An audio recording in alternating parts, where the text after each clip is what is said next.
Hello. Today I'm going to read about random wonderings about inner time perception of the outer world time. We all have reflexes or react to our environment. Someone throws a ball at you, you duck or perhaps try to catch it.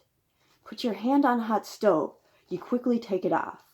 Once you realize or process that pain or burn from the hot stove. See a deer in the road, you slam on the brakes. You get the idea. Now, with age, our reaction time, or the amount of time it takes to process information in our brains in response to the outside world, slows down, meaning the length of time increases with age in response to objects moving in the outer world. So let's say you are sitting on a bench and you see a dog sitting still. However, the dog notices a squirrel and starts to run after the squirrel. It takes time or reaction time for you to realize that the dog started to run. So in reality, the dog is moving before the point in time that you realize the dog is moving. If you have a fast reaction time or a fast response or reflexes, the time it takes for you to realize the dog is moving from the actual time the dog started to move is very short or a very small value, closer to 0 for the amount of time.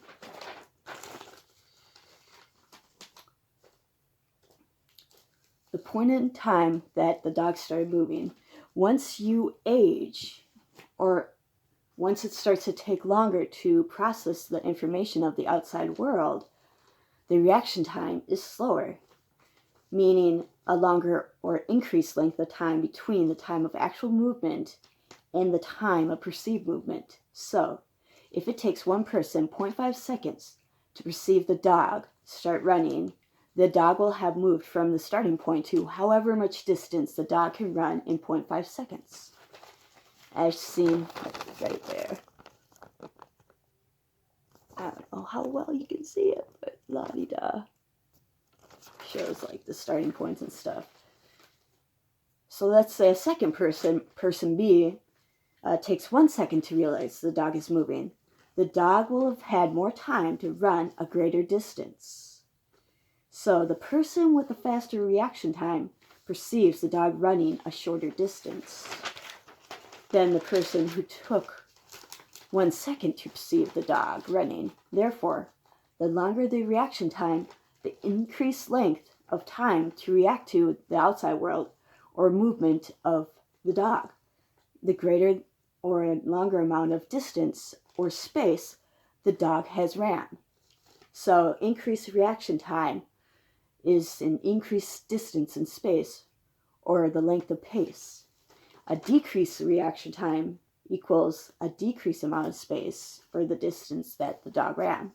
Therefore, the dog appears to be moving faster to the person with a longer or greater reaction time. So as we age, objects appear to move more quickly than they did when we were young, with quicker reaction time. Hence the term young whippersnappers. So does that mean time speeds up or goes faster to us as we age? Does our perception of time speed up as we slow down with age? The relativity of time based on inner time clock, our speed or tempo of time, to the speed or the tempo of time of the outside world. And then I also wanted to read another thing that I wrote on December 20th, 2013, mirroring concave and convex. If one were to mirror the movement of the hands on a circular clock, one would notice that the direction of hand movement mirrored each other, complementary, similar to that of a color wheel, where values don't quite align at a straight 90-degree angle, but at a bent angle or curved angle. For example, 12 to 1 or 6 to 7 don't line up directly and are going opposite directions, so they are complementary or mirroring each other complementary. I'll show you right there. Oops, sorry. Didn't mean to give you the finger. Right there. So, for example, the 12 to 1 or the 6 to 7 don't line up directly and are going in opposite directions, so they are complementary, mirroring each other. So the mirror image, rather, isn't a flat surface like a flat mirror. Rather, they are both concave to each other, since both can cave in at the center, like a concave lens. Yet, together, they are a convex circle, bending out at the center.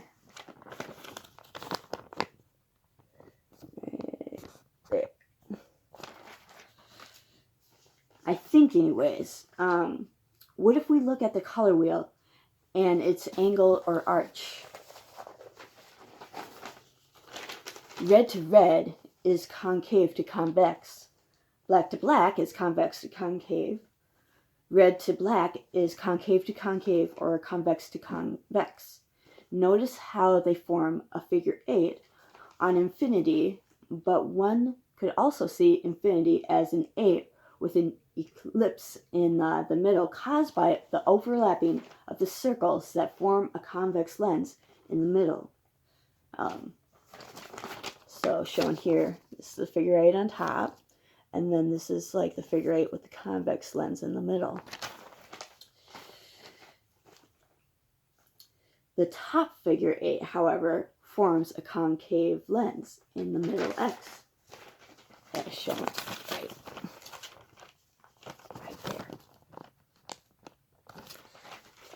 Also, when we mirror something, there aren't just two mirror versions of a figure 8 or infinity.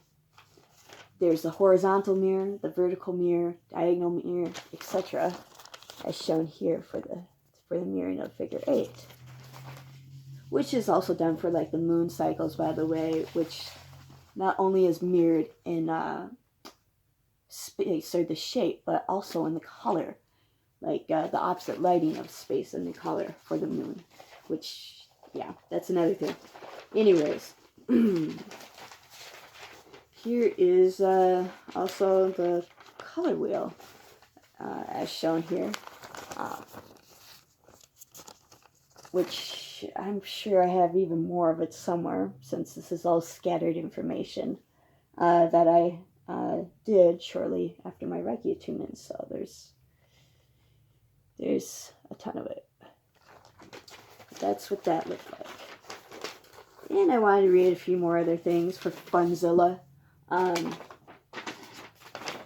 So basically, adding to the concave convex lens, for a convex lens, like the light is closer together, and the concave, the light rays are farther apart. So for a double convex lens, it's symmetrical, but for a double concave lens, it's horizontal and vertically. To show you what I mean, I did like the human eye mirror image and how our brain perceives it, I think. So I don't know how well you can see that, but there we beeps. Anyways, the other things I wanted to read. Oh, the beginning of one hemisphere's day is the middle of the day for the other hemisphere, or noon. Then the end of the first half is the start of the second half. So the end of the first half of the day, noon, is the start of the second half of the day. And the beginning, or midnight, of the first half is the end of the second half of the day, midnight. And I did a little pretty picture just to show, right? So the ends become the center, and the center becomes the ends, which is in a lot of patterns, I think, like music and such too. Like music scales, for example, kind of do that. And then I wanted to read a few more little tidbits. I'm literal to express the uncertain, and they're flat out certain to exaggerate the absolute. Which I wrote a little thing on December 17, 2013. Thank you, Black Hole Guy, for the idea to expand on, or mirror to footnotes. So here's the random musings. Sometimes it's hard to tell if it's my imagination playing tricks on me, or if it's my realization of the world. Meaning, is it real, or is it made up? Hard to tell if it's imagination or realization from my senses that don't make sense to me. Also, if you take an hourglass and tip it sideways horizontally, the questions on the numbers on the clock, go from 12 to 6 to 9 to 3 hours on the clock, and time never runs out. So, is the glass half full or empty? Well, is the glass sideways? And if so, is the glass covered with a lid? And then a kind of mean 3D joke, but not really. When a blind beetle crawls over the surface of a curved branch, it doesn't notice that the travels it has covered is made curved. I am lucky enough to notice what the beetle didn't notice, meaning I did see the curve. So, with that in mind, if you draw a line and turn it 90 degrees so that one end sticks out of this paper going towards you, like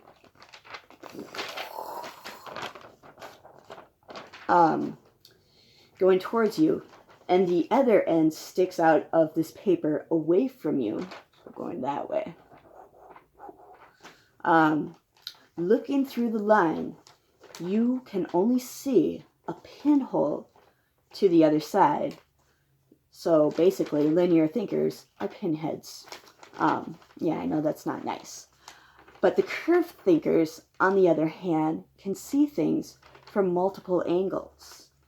Turn this away from you like 90 degrees and out of the pinhole eye viewer, you see a wider circle of light, meaning eureka! They see the light, what the light pinheads can't see. So this kind of shows you like a sample of how they're able to extend their vision. And I've heard, some similar concepts online, like this girl Anita, she was talking about sixth sensory beings. That would be the nonlinear thinkers. And then the fifth sensory beings would be the linear thinkers, or the pinheads, basically, who are blind. Is kind of how I relate it. So the way I see it anyways, hopefully that's right. So basically that's kind of some kooky perceptions I wanted to share for today. Have a dandy one.